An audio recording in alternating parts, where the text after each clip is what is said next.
The 76th World Health Assembly concluded in Geneva on Tuesday with a focus on saving lives and driving health for all. This year's WHA convened at a time when the COVID-19 pandemic is no longer considered a public health emergency of international concern, and the world is moving towards a return to normalcy. At this critical moment, the Assembly emphasized the need to reflect on the past, strengthen the response to disease, and prepare for future pandemics and other threats.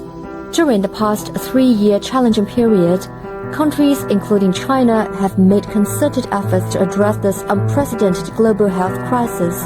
Beyond its borders, China has provided aid to other countries and shared its experience to help save lives worldwide. Vacuna que nos colocamos, que fue la primera en llegar a nuestro país, fue la Sinovac, la vacuna china, y como médico y personal de la salud nos la colocaron a todos gratuitamente.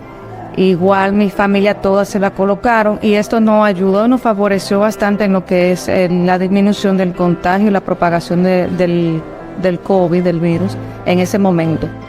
At the beginning of the vaccination process for COVID-19 globally, China was one of the countries that came through and supported the African continent.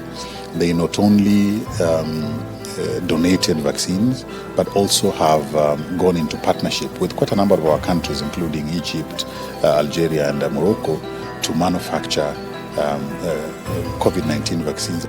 China has a significant contribution, and they're demonstrating that we have to share.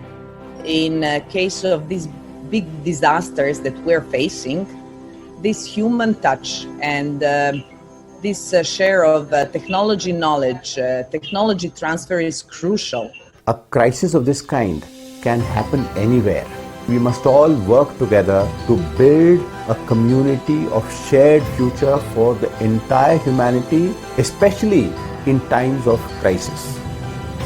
To date, China has provided anti-pandemic supplies to 153 countries and 15 international organizations and co-hosted more than 300 exchange activities on epidemic prevention and control and medical treatment with over 180 countries and regions and more than 10 international institutions.